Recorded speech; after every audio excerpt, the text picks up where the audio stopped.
viveu entre nós, Filho do homem, Filho de Deus, curando os enfermos, livrando os cativos. Era chegado o reino de Deus. Foi humilhado, crucificado, tão rejeitado pelos seus, ressuscitado, glorificado. O inferno e a morte venceu. E agora quem dizem que tu és um profeta, um agitador qualquer. Meu Espírito me revela quem tu és, ungido de Deus.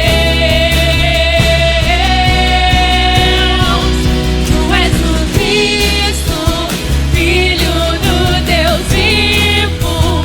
Sobre essa rocha tua igreja está.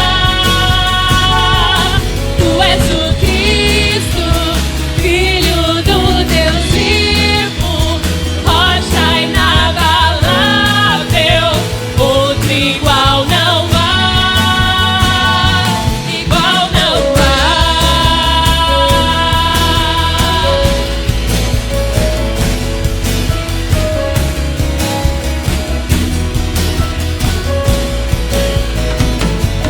Verbo vivo viveu entre nós, Filho do homem, Filho de Deus, curando os enfermos, livrando os cativos. Era chegado o reino de Deus. Foi humilhado, crucificado, tão rejeitado pelos seus, ressuscitado, glorificado. O inferno e a morte venceu. E agora quem dizem que tu és um profeta, um agitador qualquer. Meu Espírito me revela quem tu és, ungido de Deus. Tu és o Cristo, Filho do Deus vivo. Sobre essa rocha tua igreja está. Tu és o Cristo, Filho do Deus vivo, rocha inabalável, outro igual não há. Tu és o Cristo, Filho do Deus vivo. Sobre essa rocha tua igreja está. Tu és o Cristo, Filho do Deus vivo, rocha inabalável, outro igual não há, igual não há.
Queridos, bom dia. Muito bom estar aqui de novo, estar com vocês de novo. Terceira vez que eu estou com vocês e é sempre um prazer muito grande a gente poder compartilhar da palavra de Deus. Como o Leco falou, sou lá de Rio Claro, né, interior de São Paulo, 200 quilômetros daqui. Pastorei a comunidade cristã Betsaida, uma comunidade que nós plantamos lá em 2014 e estamos aí indo para o nosso 8º ano. E é um prazer, né, poder pastorear a Igreja do Senhor, é um privilégio também, é uma responsabilidade, mas é algo que move, né, o nosso coração. Na verdade, todos nós somos chamados no reino para servir, né, e cada um, né, como Paulo diz, serve da forma que o Espírito Santo capacitou, e a nossa forma de servir lá é expor a palavra de Deus, é cuidar das pessoas, e é um privilégio. Bom, é sempre um desafio a gente falar a respeito da palavra de Deus num contexto onde a gente não está, né, necessariamente, como eu aqui com vocês. Então, perguntei para o Leco, o que eu falo? Ele falou, desce o bambu lá no pessoal lá, pode chegar a lenha lá. Estou brincando, ele não falou isso não. Mas é sempre um desafio a gente poder estar e compartilhar a palavra do Senhor num contexto onde a gente realmente não está ali, né, no dia a dia. Então, pensando e orando a respeito disso, vocês estão num novo lugar, vocês estão num contexto geográfico, né, diferente, um lugar com desafios. Eu pedi ao Senhor que trouxesse uma palavra que fosse para a igreja, né, de uma forma geral. Obviamente, de forma individual, a gente vai ser ministrado nisso, mas como comunidade, né, um chamado para a comunidade. Então, eu queria compartilhar com vocês o texto que está e o tema da mensagem é esse, né, vivendo na intersecção, como ser sal e luz aí no lugar onde vocês estão, como ser uma comunidade, né, aí uma cidade sobre o monte. Está no texto de Jesus, né, que ele cita lá no Sermão do Monte, no texto de Mateus, mas que Jesus está ali pregando, capítulo 5, versículos 3 a 16, e diz assim: vocês são o sal da terra, mas se o sal perder o seu sabor, como restaurá-lo? Não servirá para nada, exceto para ser jogado fora e pisado pelos homens. Vocês são a luz do mundo. Não se pode esconder uma cidade construída sobre um monte. E também, ninguém acende uma candeia e a coloca debaixo de uma vasilha. Pelo contrário, coloca no lugar apropriado e assim ilumina a todos que estão na casa. Assim, brilha a luz de vocês diante dos homens, para que vejam as suas obras e glorifiquem ao Pai de vocês que está nos céus. Bom, o contexto aqui é Jesus falando no Sermão do Monte. Jesus, ele, né, começa o seu ministério, em Mateus capítulo 4, vai dizer que Jesus, ele diz que o reino de Deus foi aproximado, né? Olha, o reino de Deus foi aproximado de vocês, não no sentido, o reino de Deus está próximo, não no sentido de tempo, mas no sentido geográfico. Olha, Deus, né, por meio, né, eu estou trazendo o reino para vocês, estou aproximando o reino de vocês. O reino de Deus era um conceito que eles entendiam um pouco naquela época. Então, quando Jesus diz que o reino de Deus foi aproximado, aquilo trazia para eles uma perspectiva de algo diferente, né? Só que nós temos que entender o seguinte: Jesus aqui ele está falando ele está começando o seu ministério. O reino de Deus foi aproximado, ele está começando o seu ministério, e a primeira coisa que Jesus faz é trazer determinadas características desse reino. Falar e descrever determinadas características das pessoas que seriam, ou que estariam, ou que se aproximariam também desse reino. Então, nos capítulos 5 a 7 de Mateus, nós temos o Sermão do Monte, onde Jesus expõe, né, muito dessa ética do reino, vamos dizer assim, do comportamento daqueles que vivem no reino de Deus, o comportamento daqueles que vão fazer parte desse novo, entre aspas, povo. Como esse povo pensa, como esse povo ele se comporta, como quem está inserido no reino, ele vive a sua vida. E é interessante porque a grande maioria das pessoas que Jesus está ministrando aqui eram pessoas sofridas, eram pessoas que realmente tinham poucas perspectivas, eram pessoas que eram muito esmagadas, por exemplo, pela política, no sentido de Roma. Muitos deles pagavam impostos absurdos, alguns deles pagavam 90% do que eles ganhavam de imposto para Roma, não sabiam verdadeiramente como seria o dia de amanhã. Então Jesus está falando para um povo aqui sedento, um povo sofrido, um povo que precisa, né, e que aguardava de certa maneira um reino que viesse. né? Pessoas excluídas, outras, muitas enfermidades, nós cantamos aqui, né, a segunda canção, de pessoas que realmente estavam ali lutando e vivendo com a vida, e que a graça ali na pessoa de Jesus, ela então se manifestava. Mas o que é interessante a gente perceber aqui é que, apesar desse contexto sofrido das pessoas, ou esse contexto esmagado que essas pessoas viviam, Jesus ele não negocia baseado nas circunstâncias que as pessoas viviam ou que viriam a viver, qual seria o comportamento e a ética do reino. Jesus ele não toma a sua mensagem partindo de como as pessoas necessariamente estavam ou simplesmente precisavam. Ele descreve a ética do reino, ele descreve o comportamento que o reino de Deus tinha, e ele expõe isso, né, para aquelas pessoas. Então, ao dizer a respeito dessa ética do reino, ao dizer a respeito da mensagem do reino, Jesus ele imprime para nós uma forma de viver. Ele imprime para nós uma forma inegociável de viver. O reino de Deus propõe para a gente uma forma de conduta, de ética e de mensagem que é inegociável. E a gente vive numa sociedade pós-moderna, por exemplo, que os valores absolutos e a verdade, entre aspas, me entenda bem, não existe. Não existe uma verdade absoluta. Você já deve ter ouvido uma frase assim: o que é verdade para você não é verdade para mim. Mas como assim? A verdade ela é verdade, né? Mas nós vivemos uma sociedade, uma cultura pós-moderna que relativiza as coisas, certo? Onde todas as coisas são relativizadas, onde todas as coisas são baseadas nas circunstâncias e na própria interpretação. Então, ou seja, a forma que você vê o mundo não é, obviamente, a mesma forma que eu vejo, mas o que acontece, não existe verdade, cada um constrói a sua verdade. Talvez essa mensagem é uma mensagem muito, a mensagem do reino, né, e a mensagem aqui do que Jesus fala no Sermão do Monte, muito pertinente para o nosso tempo e para a igreja dos nossos dias. Porque, de alguma forma, às vezes, a gente desenvolve um pensamento, né, como a cultura desenvolve. Jesus chama a gente para viver uma contracultura. E muitas vezes o que a gente faz? A gente não está na estrada da cultura, a gente cria a nossa própria estrada, mas a gente vai na mesma direção da cultura, na mesma direção da sociedade. Quando Jesus chamou a gente para ser contra a cultura, é para a gente andar na mesma estrada do mundo, mas ao contrário. Isso é conversão. O que é uma conversão? Eu andava para lá, mas agora eu me converti. Você já ouviu essa expressão, né? Quando você prega o evangelho para alguém, e as pessoas falam: mas eu tenho que me converter do quê? Já ouviu essa expressão? Pelo menos quando você prega o evangelho, você vai ouvir em algum momento isso na sua vida. Mas eu tenho que me converter do quê? Conversão é você mudar de direção. Então, eu tenho orado e falo isso na minha comunidade. Nós estamos estudando lá Obrigado, mestre. Nós estamos estudando lá a respeito, né, dessa questão da cosmovisão cristã, ou seja, a visão de mundo de Cristo.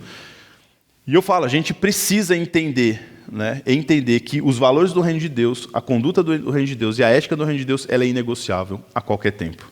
E é um pouquinho disso que eu quero falar com vocês a respeito desse texto que Jesus vai falar para a gente. Olha, vocês são o sal da terra, a luz do mundo, e se vocês não cumprirem o propósito de vocês, não há sentido em vocês viverem uma outra dinâmica de vida. Então, se vocês não viverem a partir do reino que influencia a vida de vocês, as pessoas não vão ver as suas obras, elas não vão glorificar a Deus. Então vamos entender algumas coisas antes. Primeiro, uma perspectiva de como nós devemos enxergar as coisas. Deus criou um mundo bom e perfeito, certo? Bom e perfeito. E colocou lá no Éden um homem e tudo mais. Nós sabemos o que aconteceu. O homem se desviou, o homem preferiu a independência. A partir disso, o caos entrou no mundo. Só que a palavra de Deus diz em Hebreus que Deus é aquele que sustenta, aquele que cria as coisas, mas sustenta. Jesus é essa palavra. A palavra criadora e a palavra que sustenta todas as coisas. E que Ele está levando e conduzindo o mundo para o final que Ele quer. Que é a sua volta e a restauração plena do seu reino com a vinda da Nova Jerusalém. Em outras palavras, nós vemos entre duas árvores, né? A árvore do bem e do mal de Gênesis e a árvore da vida lá da Nova Jerusalém. Nós vemos entre isso. E nesse período, nesse processo que nós vivemos, Deus está, aleluia, restaurando todas as coisas.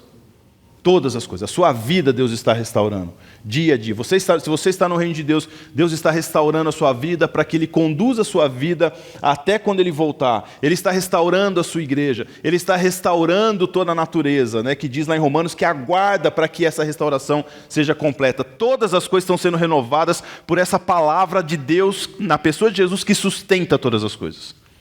Essa é a primeira coisa que a gente tem que entender. O mundo se desviou. E quando ele se desviou, ele passou a andar numa direção contrária do propósito que Deus tinha para ele. E essa é a primeira coisa que nós precisamos entender. Quando nós somos chamados para ser igreja, nós vivemos dentro de uma perspectiva que não é a mesma perspectiva, não é o mesmo pensamento, não é a mesma abordagem que o mundo tem. Mas nós vivemos no mundo. Você vai acordar amanhã, você vai para o seu trabalho, e o seu trabalho você vai ter um monte de desafio que confronta a sua vida no reino de Deus. Você vai conversar com pessoas que têm valores diferentes dos seus.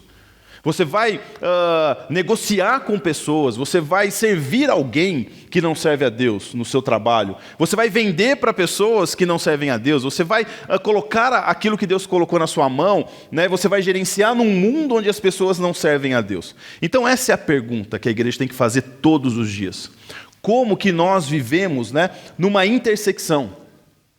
Como que nós vivemos no cruzamento entre eu ser sal e luz, num mundo onde os valores, os comportamentos, o pensamento ele é diferente? E por que eu entendo que essa mensagem ela é pertinente? A mensagem do Sermão do Monte ela é muito pertinente. Porque a igreja, nós vivemos 2 períodos, né? Eu brinco que a gente tem essa tendência da teoria do bambu, né? Lá em Rio Claro tem muito isso, a gente vai lá no outro, você pega o bambu, você estica ele para cá, né? Aí quando você solta, ele vai lá para o outro lado, né? Então a gente vive muito nessa questão extrema, né? A igreja por muito tempo viveu uma rigidez, certo? Olha, a igreja ela precisa se separar do mundo. Ela precisa mostrar para o mundo que ela é completamente diferente. Só que a gente entendeu isso de uma forma equivocada. E aí a igreja na história passou muito mais a excluir as pessoas, se afastar das pessoas do que atraí-las. Certo? Em algum momento, corretamente, o que nós fizemos? Nós precisamos dialogar com a cultura. Nós precisamos dialogar com as pessoas. As pessoas não podem olhar para nós como servos de Deus, como pessoas cristãs, como igreja, e elas serem repelidas. Elas não podem olhar para a gente como se a gente fosse ET, né? Como se a gente fosse não fosse ser humano e tudo mais. Mas aí o que a gente fez? A gente passou a dialogar com a cultura, só que de verdade a gente passou a pensar muito como o mundo pensa. A gente passou a se comportar em muitas coisas como o mundo se comporta. A gente passou a negociar coisas que Deus não pediu para a gente negociar. Então, a igreja do Senhor Jesus precisa voltar, né, para isso. A comunidade do Senhor, a comunidade cristã, ela deve ser voltada, ela deve ser moldada pela missão de Deus. Qual é a missão de Deus? Deus está em missão no mundo restaurando todas as coisas. E a igreja ela precisa fazer parte disso. Ela precisa dar testemunho desse reino vindouro. Ela precisa dar testemunho dessa renovação com palavras e ações. As pessoas devem olhar para a gente e dizer realmente algo diferente aí que brilha e que confronta os meus pensamentos. Que confronta os meus pensamentos. Então, essa é uma parte. A outra é fazer parte dessa comunidade cultural que está inserida numa outra narrativa. Que está inserida num outro pensamento. Que está inserida numa outra história. E que, preste atenção nisso, na sua maior parte, essa narrativa, ela confronta, ela é incompatível com a narrativa bíblica que nós vivemos. Ela é incompatível. Nós, então, somos separados, não somos separados para. Sim, a igreja ela precisa ser separada do mundo, mas não do mundo, né? Ela precisa ser separada para glorificar a Deus no mundo. Então nós não somos separados para não viver na cultura. Nós somos separados para viver o reino de Deus na cultura. Então, isso nos coloca diante dessa questão. Como que a gente vai entender e viver essa perspectiva? Olha, se você é um cristão verdadeiro e nunca se fez essa pergunta, você precisa rever a sua vida cristã. Você precisa rever o evangelho atuando na sua vida. Nós, como igreja, precisamos rever. Se a gente, em nenhum momento da semana, você não pergunta e faz a seguinte pergunta: como que o reino de Deus é evidente na minha vida, no meu trabalho, por exemplo, vai ser difícil para você. Se você não pergunta como o reino de Deus ele vai ser luz, sal, vai temperar e dar sabor aqui na minha faculdade, no meu colégio, nas minhas relações, nas minhas amizades. Se você não fez essa pergunta sobre a intersecção, você precisa rever o evangelho em você. Rever a atuação do evangelho em você. Eu sempre gosto de dizer o seguinte: nós somos, basicamente, o que nós pensamos a maior parte do nosso tempo. Nós somos o que nós pensamos, o que mais ocupa o nosso pensamento na maior parte do tempo. Se a nossa mente tem a mente de Cristo, nós seremos, nos nossos comportamentos, na nossa vida, uma expressão de Cristo. Mas se o pensamento é dividido com a cultura, por exemplo, parte das minhas ações serão de Deus, parte das minhas ações serão da cultura.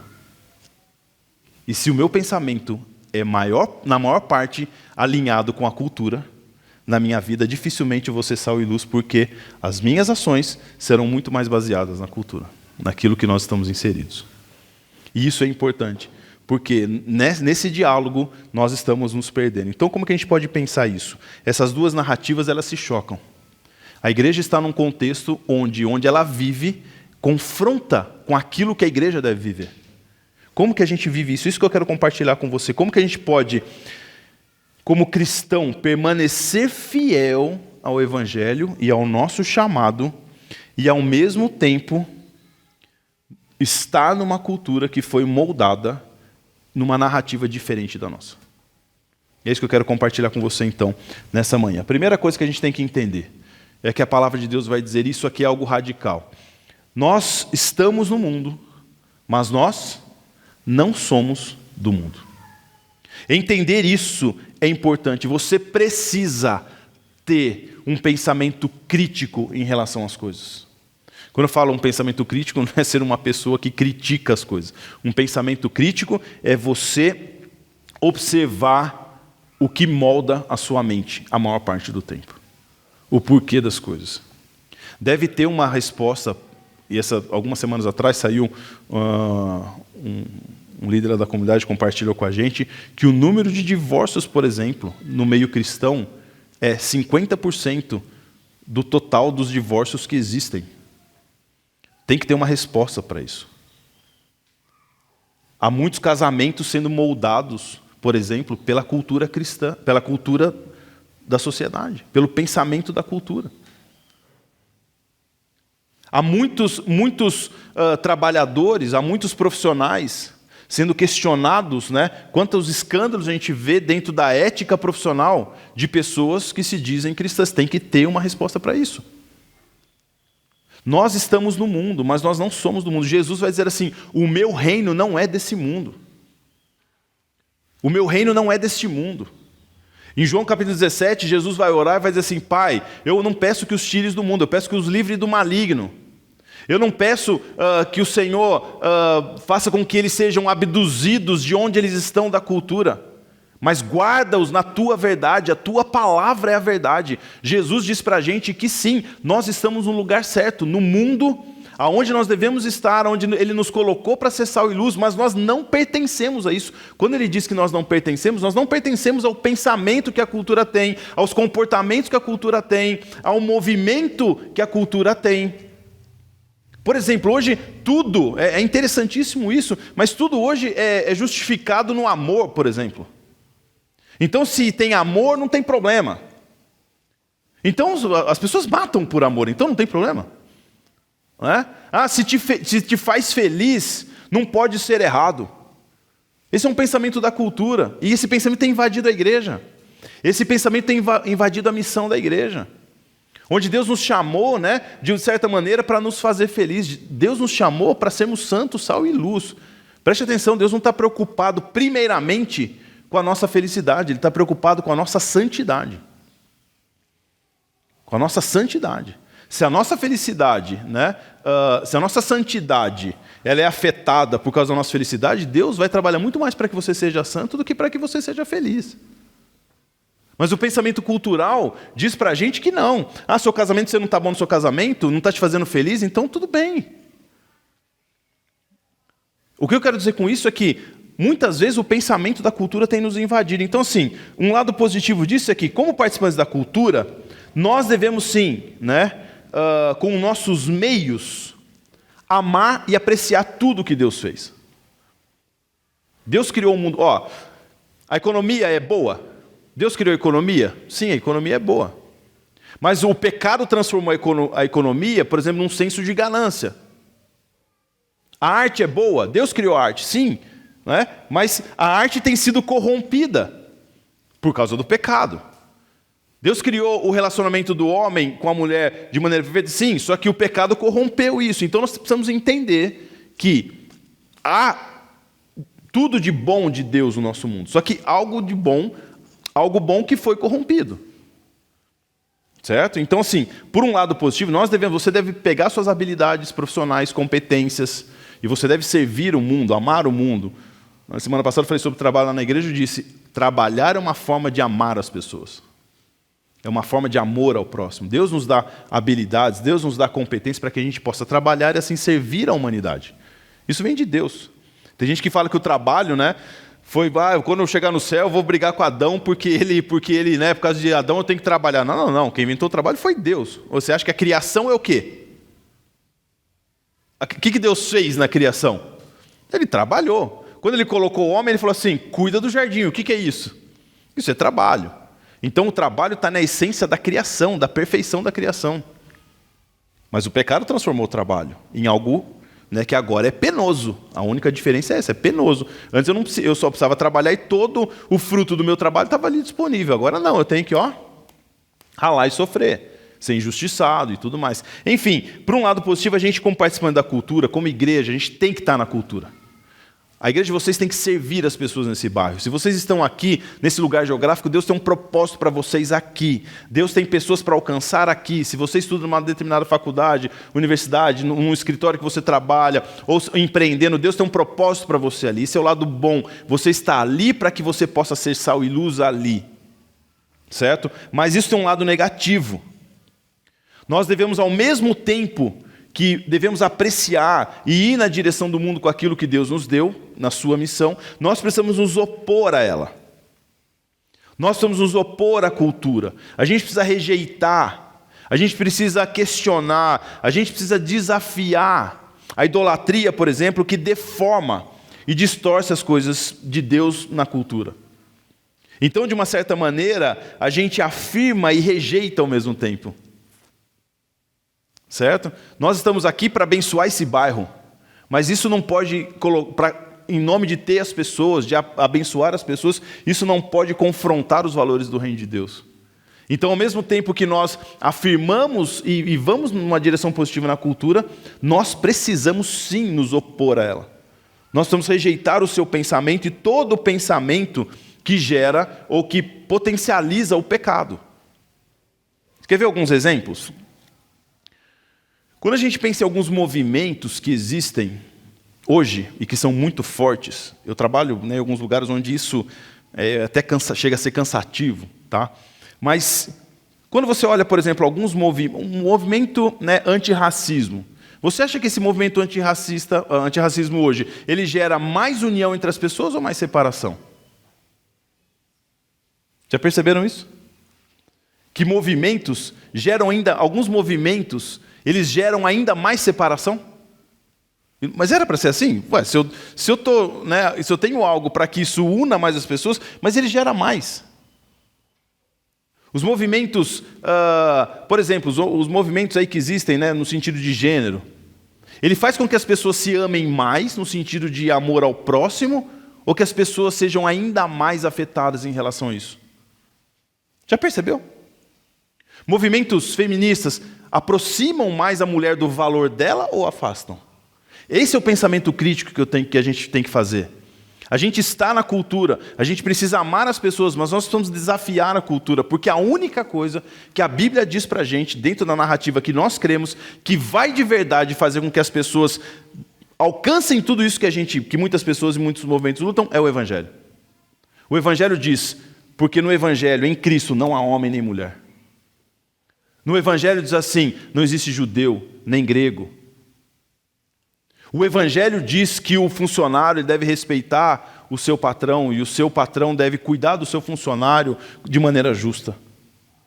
Só o Evangelho faz isso. E quem detém a mensagem do Evangelho é a igreja. Então, a igreja ela precisa sim se opor a algumas narrativas. Ela precisa se opor a alguns pensamentos baseados no Evangelho. Nós não podemos negociar aquilo que de verdade é a salvação para as pessoas.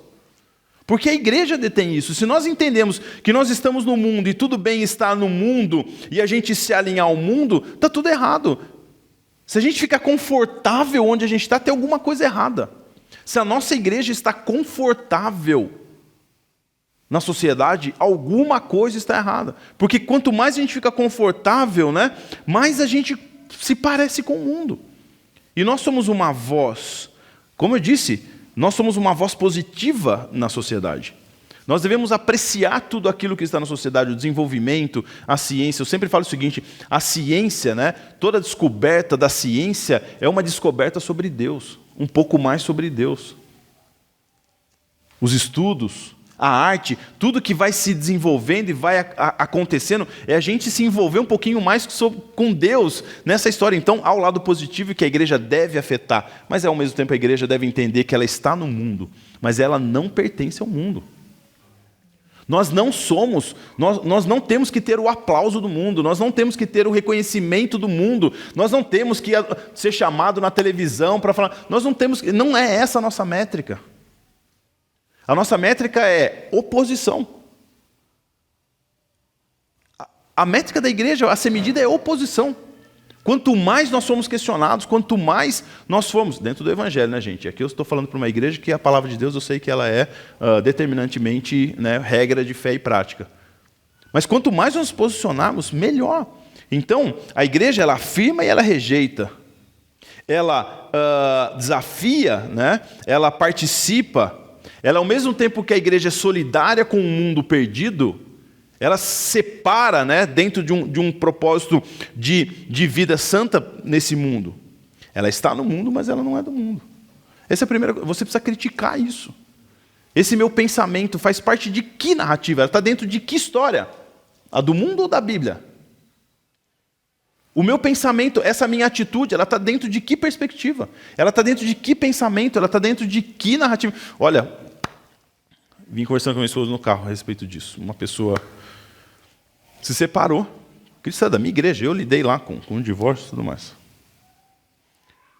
E a pessoa se separou, e aquela coisa de separação, é difícil mesmo, tal. Isso aqui é seu, isso aqui é meu, isso aqui é meu, isso aqui é seu, blá, blá, blá, blá.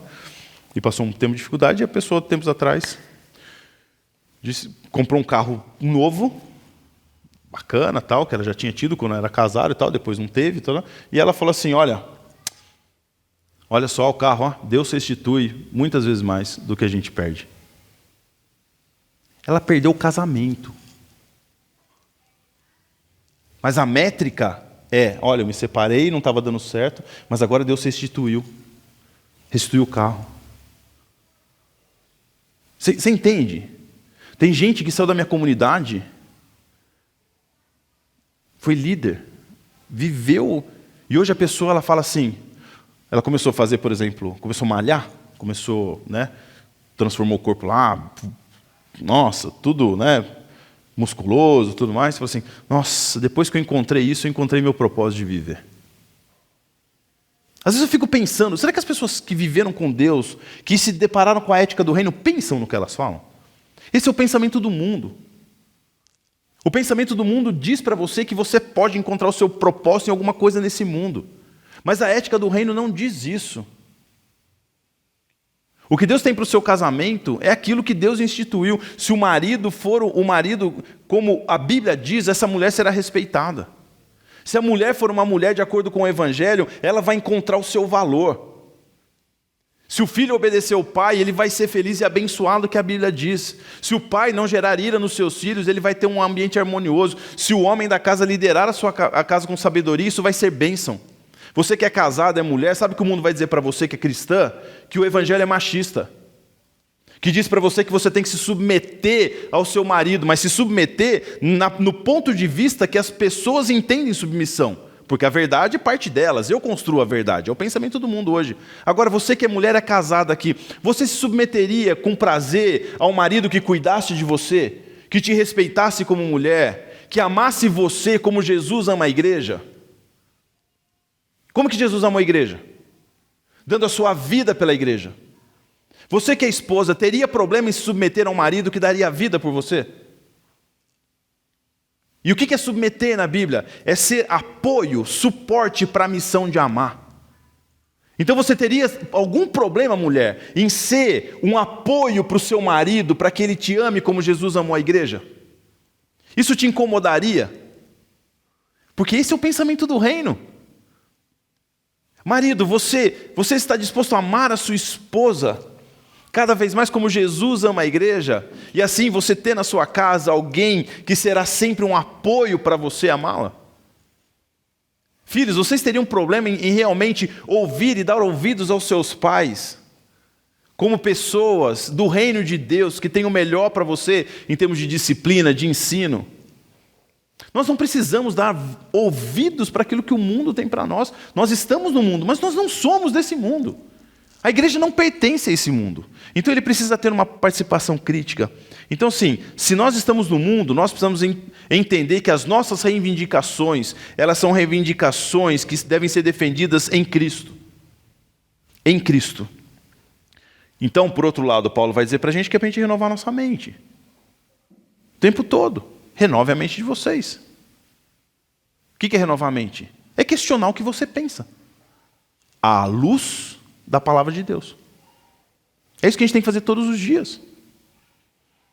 Eu trabalho, eu vou para o meu trabalho, e você tem decisões a tomar. Renovar a mente é você criticar o que você deve fazer à luz da palavra de Deus. Tem crente que fala assim: nossa, Deus me colocou lá. Eu orei para Deus me dar um trabalho, Deus me colocou lá. Então eu entendo que eu tenho que estar lá. Amém, eu também. Mas aí o trabalho começa a exigir que você tenha posturas antiéticas, erradas. Mas você ganha bem pra caramba. Aí tem gente que fala assim: mas não pode, isso aqui é de Deus, olha o quanto eu ganho. Alguma coisa, algum propósito. Não tem propósito nenhum, meu irmão. Se você vai refletir a luz da palavra de Deus, você está no mundo, mas você não é desse mundo. Como dizia minha mãe, né? As nossas mães, provavelmente, né, Érica? Você não é todo mundo. Você não é todo mundo. É que nem o Corinthians, né? Sim. O São Paulo tem 3 Libertadores, o Santos tem 3 Libertadores, o Palmeiras agora tem 3 Libertadores. Aí quando a gente fala, e eu? Não, você não é todo mundo, né? Todo mundo tem, mas você não é todo mundo. Entendeu? É a mesma coisa. Né? Mas voltando aqui, nós não somos todo mundo. Nós estamos no mundo, mas nós não somos do mundo. Então essa é a primeira coisa que a gente tem que fazer. Tá? Qual que é o maior exemplo disso, gente? O maior exemplo é a cruz. Na cruz, Deus demonstrou todo o seu amor pelo mundo, certo? Concordam? Mas na cruz também, Deus demonstrou a sua maior condenação ao mundo. A cruz é a expressão máxima de Deus dizendo: eu amo vocês e sou capaz de dar a minha vida por vocês. Mas ao mesmo tempo, a cruz é o exemplo máximo de condenação. Olha, vocês se esqueceram de mim, e olha isso, a condenação de vocês aí. Então, a cruz, né, é um ato de solidariedade para com o mundo corrupto que se desviou de Deus, certo? Mas também a expressão máxima de condenação divina pelo pecado. Então o próprio Deus, ele lida com o mundo dessa forma.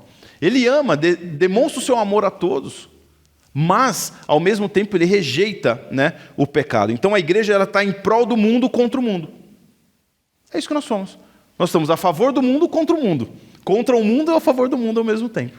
E você precisa saber isso. Em segundo lugar, nós precisamos entender que nós precisamos ter uma grande consciência entre essa tensão do evangelho e a cultura. Gente, deixa eu dizer uma coisa para você. A cultura não é cristã.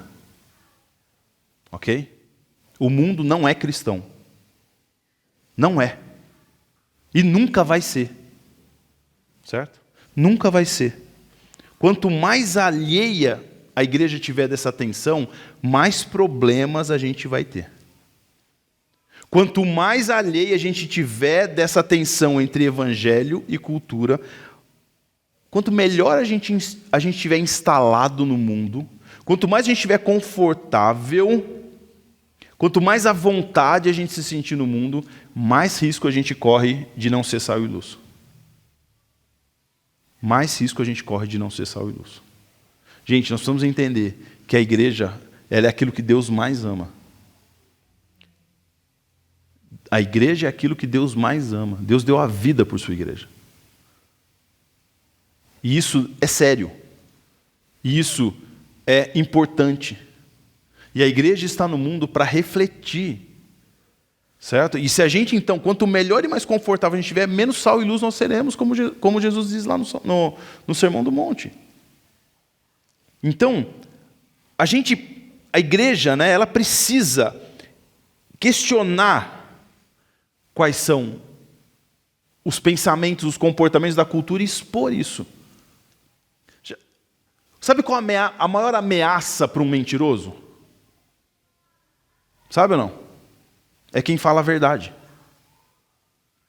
Porque quem fala a verdade no trabalho, por exemplo, num ambiente de mentiras, ele expõe quem mente.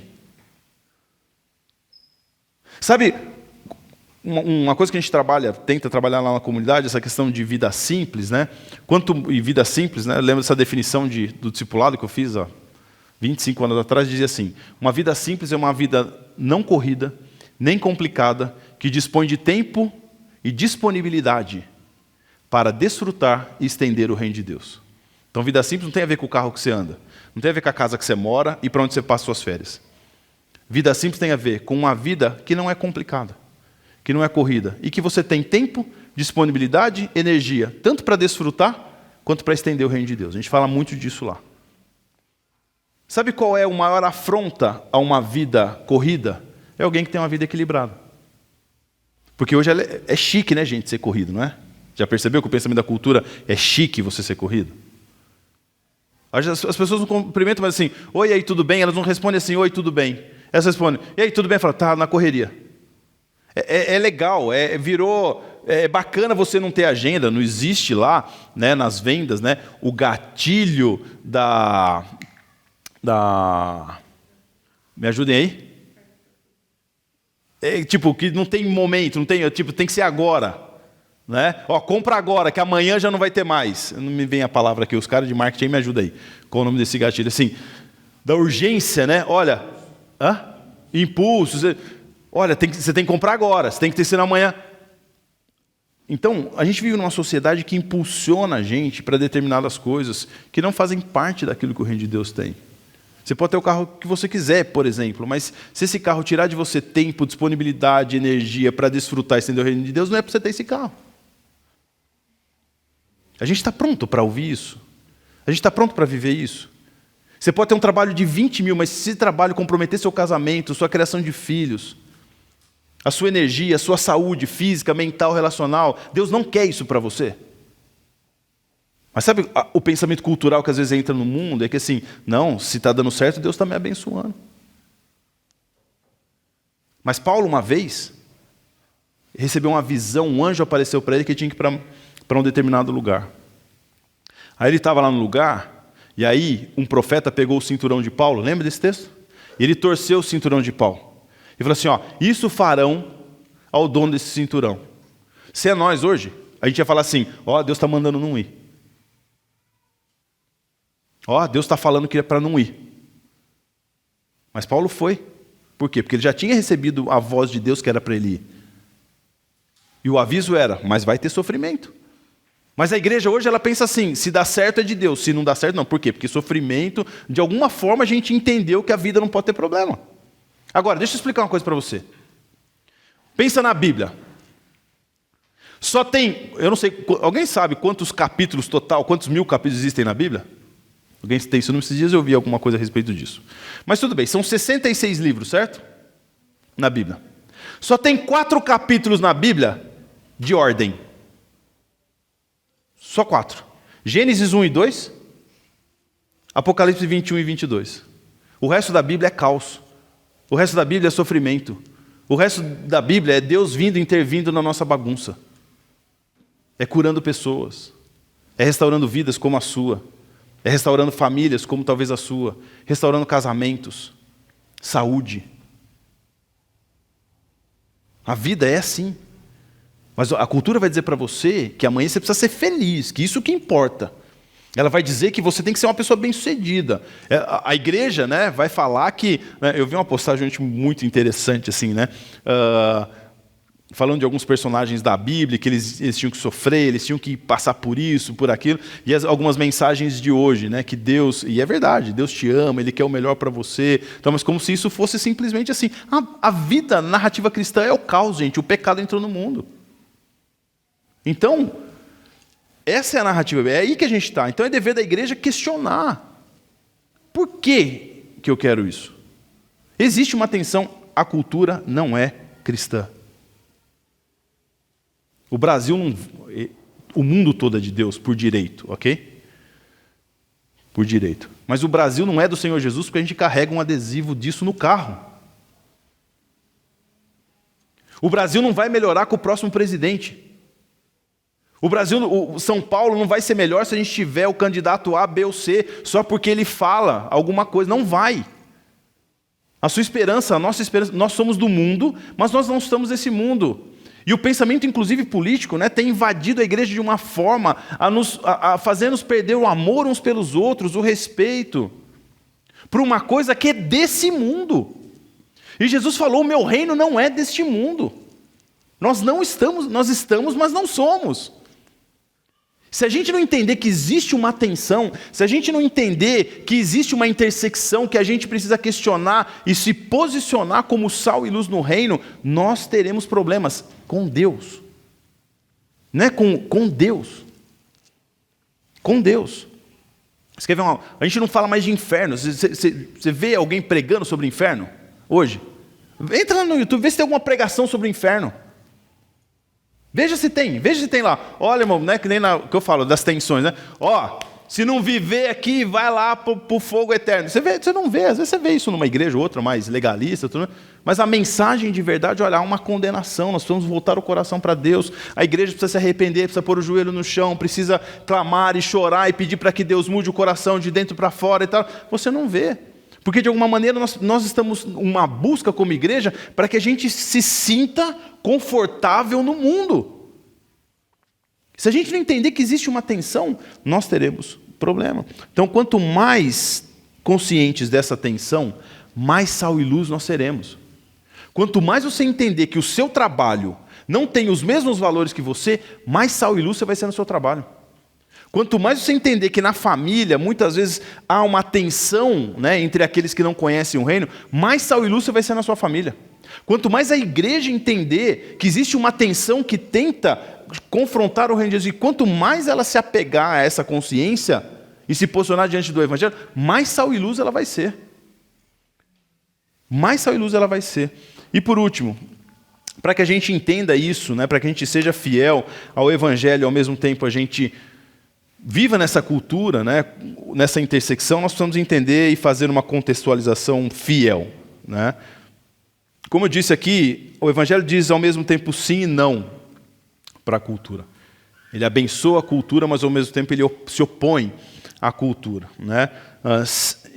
Ele diz sim ao propósito da criação, por exemplo, de todas as coisas boas, mas ao mesmo tempo ele diz não ao poder religioso idólatra, né, que o pecado distorceu desse propósito. Então, assim, a cultura, o Evangelho, ela favorece, ela abençoa a cultura, mas ao mesmo tempo ela questiona, ela é oposição. Então, e em qualquer coisa que a gente examinar criticamente, como eu falei no ponto 1, né, a gente vai descobrir alguma coisa boa de Deus. Pode perceber. Qualquer coisa que a gente observar atentamente no mundo, nós vamos ver o dedo de Deus.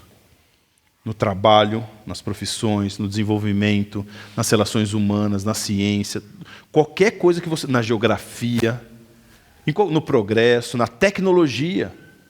Né? Na tecnologia, nós veremos um pouco do dedo de Deus. Certo? Agora, a gente precisa contextualizar isso.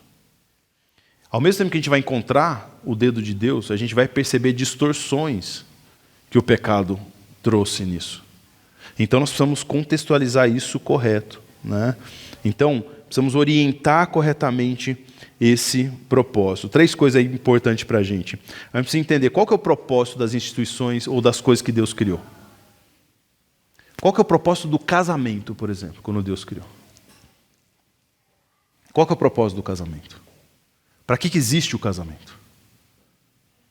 Então, questionar e saber, né, compreender o propósito específico que existe e foi criado. Você precisa saber isso na palavra de Deus. O que a palavra de Deus diz sobre casamento? O que a palavra de Deus diz sobre trabalho? O que a palavra de Deus me diz sobre superar dificuldades? O que a Bíblia me fala sobre problemas? O que a Bíblia me fala sobre sofrimento? Essa é a primeira, para você contextualizar correto e ser sal e luz, você precisa entender isso. Qual o propósito da criação de filhos? Salmo 127 vai dizer que os filhos são como flechas na mão do arqueiro. Herança do Senhor são os filhos. Herança do Senhor são os filhos. Qual o propósito do casamento? Qual o propósito da criação de filhos? Na sua vida profissional, você precisa perguntar qual que é o propósito do trabalho. Lá, Paulo vai orientar Timóteo e vai falar um pouquinho sobre o trabalho. Olha, aquele que trabalha, né, trabalhe, ganhe o seu dinheiro. Para quê? Qual que é o propósito? Para que o trabalho e nós ganharmos dinheiro possa potencializar em nós a generosidade para com o próximo. Para que ganhe o seu dinheiro e possa acudir o necessitado. Paulo vai dizer. Olha, tudo que vocês fizerem, façam como se fizesse para o Senhor. Então Deus quer que cristãos têm que ser os melhores trabalhadores, os melhores profissionais, os mais exemplares. E obviamente isso de repente pode trazer um resultado, inclusive financeiro. Mas qual é a mentalidade de alguém que está no reino? É que possa desfrutar o reino de Deus, que possa estender o reino de Deus e que possa acudir o necessitado. O que Deus fala sobre trabalho? O que Deus fala sobre saúde? O que Deus fala sobre o cuidar do meu corpo? Você precisa entender qual o propósito das coisas que Deus criou. Qual o propósito da igreja? Essa é a primeira forma de você contextualizar corretamente. Segundo, dentro desse último ponto, você precisa ter uma compreensão de como a idolatria cultural corrompeu a criação de Deus. Então, primeiro você precisa entender o propósito. A Bíblia diz para você o propósito. Aí você precisa entender, aí associando com a cultura, onde foi corrompido? Ou como foi corrompido? Como que isso distorceu? Como que isso foi distorcido? Em cada área precisa você discernir a ordem criada. Exemplo, o lucro é uma coisa legítima numa empresa? Sim ou não? Sim, é legítimo. Certo? Ótimo. Deus falou, prospere. Pô, eu sempre falo isso nesses esses pastor coach aí, ficar falando de prosperidade, que você tem que ser bem-sucedido. Mas quem começou com esse negócio de ser bem-sucedido foi Deus. O que ele falou para Josué lá? Josué capítulo 1, versículo 8. Salmo 1. Josué capítulo 1. Ser forte e corajoso, medita, né, na lei do Senhor dia e noite, para que você seja bem-sucedido em todos os seus caminhos. O Salmo 1 é como uma árvore plantada junto ao rio de águas, que no devido tempo dá o seu fruto e não murcha, e tudo o que ele faz, prospera. Quem começou com esse negócio de sucesso, bem-sucedido, foi Deus, gente. Agora, na palavra de Deus, na perspectiva de Deus. Então que o lucro ele é algo legítimo, mas quando apenas o dinheiro se torna a razão, isso compromete os relacionamentos, e relacionamentos comprometidos em relação ao dinheiro vai contra aquilo que a palavra de Deus nos diz em relação ao trabalho. Se você para ganhar mais tem que ferir alguém, de alguma forma, Deus não quer que você ganhe mais. E não tem bênção nisso, por mais que você fique muito feliz. Se o seu casamento, a sua felicidade depende de você ultrapassar o limite de determinadas coisas que a palavra de Deus diz para você, talvez você tenha que lidar com alguns momentos de sofrimento do seu casamento para que Deus restaure e você possa então viver um casamento feliz de verdade. Casamento, relacionamentos, criação de filhos não são coisas fáceis, nunca foi. Davi foi um dos principais homens, um homem segundo o coração de Deus, certo? E Davi nasceu, viveu e morreu e não teve uma família estável. E nem por isso deixou de ser um homem segundo o coração de Deus. Falhava, errava, tomava decisões equivocadas. Ok? Mas estava lá. Quando pecou com Batseba, se arrependeu. Quando Deus não curou o seu filho, enquanto o filho estava vivo doente, saco e cinza, lembra? Oração, pranto, luto. Mas quando o filho morreu, se vestiu, fez a barba. E aí os servos não entenderam. Quando seu filho estava vivo, doente, mas vivo, você estava lá, saco e cinza. Agora que seu filho morreu, você faz a barba. Ele falou assim, porque o Senhor é dono de todas as coisas. O Senhor, quem está no processo é o Senhor. Então, talvez algumas coisas na sua família precisam acontecer para que você esteja alinhado com os propósitos de Deus. Então, a primeira coisa, você precisa entender qual era o propósito. Segundo, onde foi afetado? Certo? Aonde foi afetado? Como que isso foi corrompido? Como que a cultura corrompe algo bom que Deus fez? É você tem que ir para a palavra de Deus. E compreender qual é a ação curadora de Deus para isso. O que deve ser feito em relação a essa resposta? Que resposta você vai dar entre o propósito que Deus tem para você e aquilo que foi corrompido? Então, por exemplo, como que alguém na empresa pode perceber o bom propósito de Deus naquele trabalho, aonde aquilo foi corrompido pelo pecado e o que ele deve fazer, como ele deve se manifestar naquilo? Certo? Você é um estudante, está lá na universidade. Imagina um professor que vai dar aula na universidade e ele foi contratado para dar aula de história. E aí a universidade chega para ele e fala assim, muito bem, você vai dar aula de história, seu currículo é muito bom, só que aqui é o seguinte, nós vamos ensinar e nossa cosmovisão, nossa narrativa é a partir da evolução. E aí? Certo? O ensino é uma coisa boa, certo? Deus inventou. Onde foi corrompido? O que eu faço agora? Ah, mas você vai ganhar muito bem. Aí a resposta é você que vai ter que dar. Confronta? Confronta. Faz você sal e luz ou faz você se acomodar na cultura? Está entendendo? Se você tem amigos, né? De diversas, na sua mais ampla diversidade, qual é o diálogo? Qual é o argumento? Como nós nos posicionamos como igreja? Será que a nossa forma de se posicionar como igreja diante da política é como nós estamos nos posicionando hoje? Tem gente que saiu da minha igreja porque eu não falei nada a respeito de política lá em 2018.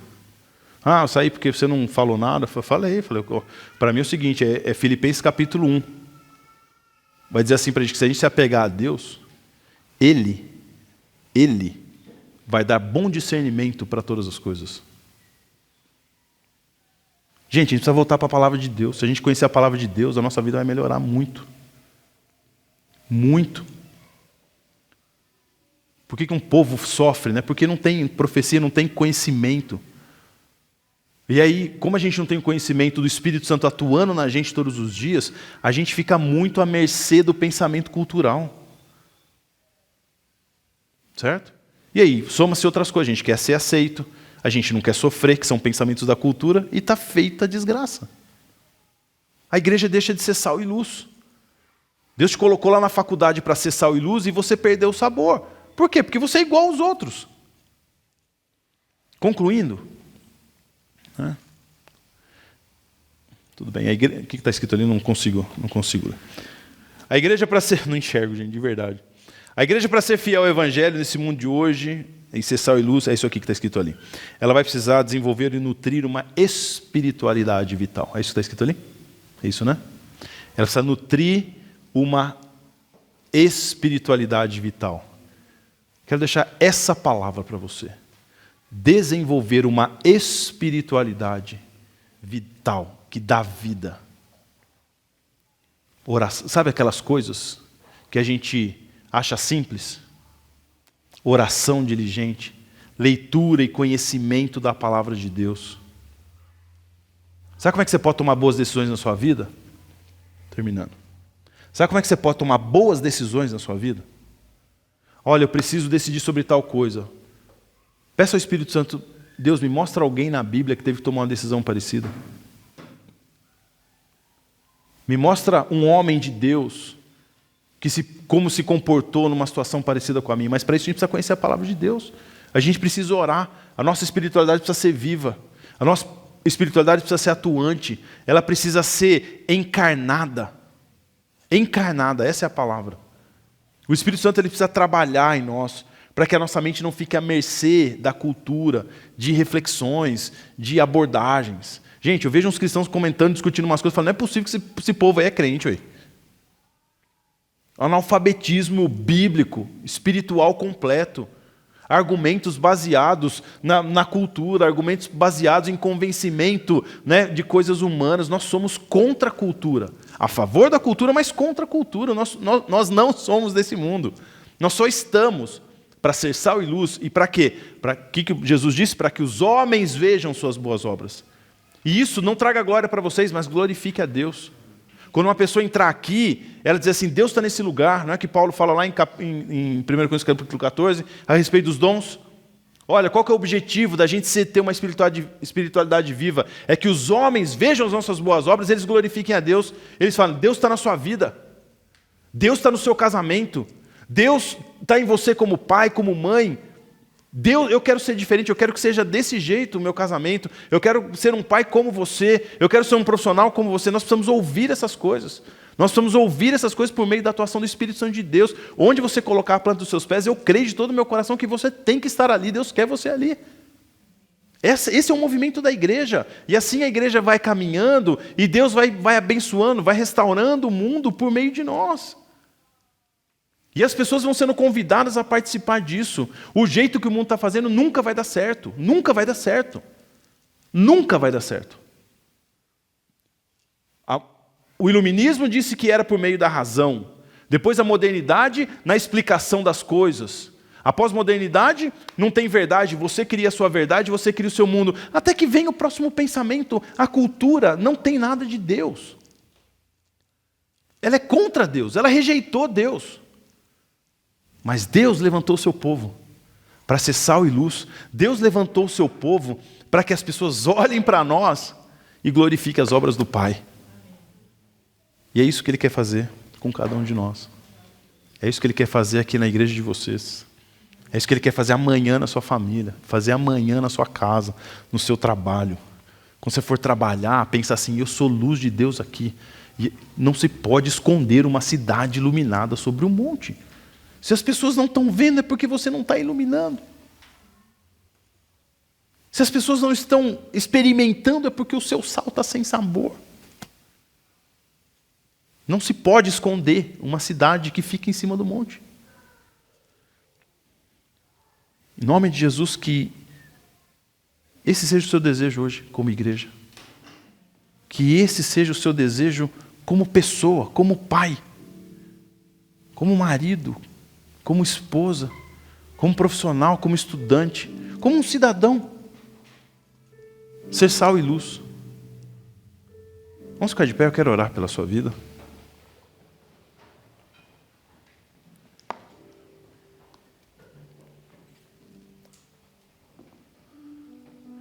Eu queria que você fechasse seus olhos. E uma coisa que eu falo lá na comunidade. Você não precisa de mim, não existe mais sacerdote. Você pode ter acesso a Deus por meio de Jesus Cristo. Se você fosse falar algo para Deus agora, você e Ele, aí no seu interior, conectando o seu espírito com Ele, em relação ao que você ouviu aqui, o que você diria para Ele? Diz aí no seu lugar. Deus, eu quero ser sal, eu quero ser luz. Eu quero que as pessoas vejam. Eu quero ser uma mãe que seja exemplo. Eu quero ser um pai que seja exemplo. Eu quero ser um marido. Queremos ser um casal onde as pessoas possam olhar e dizer, isso brilha e eu quero glorificar a Deus pela vida de vocês. Talvez no seu trabalho, que pessoas digam para você, obrigado por você estar aqui, porque você estando aqui, as coisas são diferentes. Essa comunidade, nesse lugar, nesse novo prédio que Deus deu para vocês. Que as pessoas entrem aqui, que elas possam observar isso e dizer, glória a Deus por este lugar, glória a Deus por vocês, glória a Deus pelo que acontece aqui. Que esses vizinhos sejam impactados, que esse bairro seja impactado, que as missões onde vocês estiverem sejam impactadas. Que os trabalhos, não se pode esconder uma cidade edificada sobre um monte. Ninguém acende algo para colocar debaixo da cama, mas para que ilumine onde há trevas. Espírito Santo de Deus, eu peço que o Senhor ministre o coração nessa manhã. Pai, eu oro por cada pessoa aqui, Deus. Oro para que o Teu Espírito possa trazer, ó Deus, um toque perfeito da Tua palavra. Pai, que o Senhor possa trazer um motivo, ó Deus, forte, para tomar isso, para voltar para uma espiritualidade viva, ou para manter, incendiar o coração para as coisas do Senhor. Pai, eu abençoo cada jovem aqui, cada casal, cada pai, mãe, marido, esposa, cada criança, Senhor, cada pessoa que está servindo ali com as crianças, ó Deus. Pai, em nome de Jesus, que essa comunidade seja um movimento, ó Deus, de sal e luz no mundo aqui em Santo André, Pai. Pai, eu oro para que pais, para que mães possam ser um movimento de sal e luz para uma comunidade, para uma sociedade, ó Deus, perdida em como cuidar dos seus filhos. Pai, eu oro para que, ó Deus, o Senhor abençoe os casamentos aqui, maridos e esposas, para que sejam sal e luz, ó Deus, Deus, numa sociedade perdida, frágil nos relacionamentos.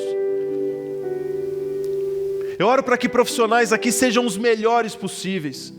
Abençoa com habilidade, abençoa com competência, Senhor. Abençoa, Deus, com prosperidade verdadeira, Senhor, para que possam trabalhar e amar o mundo, Senhor. Que as pessoas vejam a obra de suas mãos, possam glorificar ao Senhor por meio da vida profissional.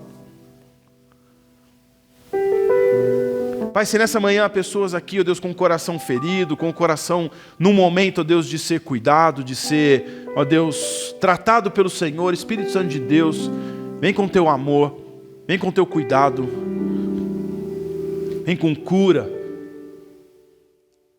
vem com restauração, Deus. Como foi dito aqui no início, que o Senhor venha com aquela paz, ó Deus, que a gente não consegue explicar, mas a gente pode sentir e descansar, ó Deus. Pai, eu abençoo essa comunidade, ó Deus. Abençoa a vida do Leco, ó Deus, dos líderes dessa comunidade, em nome de Jesus, Senhor. Dá a eles inspiração, dá a eles apego à Tua palavra, dá a eles, ó Deus, motivação, ó Deus, para conduzir, ó Deus, servir a igreja do Senhor, cada líder nessa comunidade, cada membro. Pai, que esse lugar seja um lugar, ó Deus, que prospere a cada dia. Um lugar que prospere espiritualmente. Pai, que esse lugar seja incendiado pelo Teu Espírito, Senhor. Que haja, Deus, haja as manifestações, ó Pai, do reino do Senhor aqui. Dons, manifestações do Teu Espírito inegáveis, ó Pai, a cada dia. Um aprofundar da Tua palavra, da oração, da missão, em nome de Jesus, Senhor. Nós somos gratos a Ti por podermos ouvir a Tua palavra, abrir a Tua palavra, ministrar, receber a Tua palavra nessa manhã, em nome de Jesus. Amém, Senhor. Amém.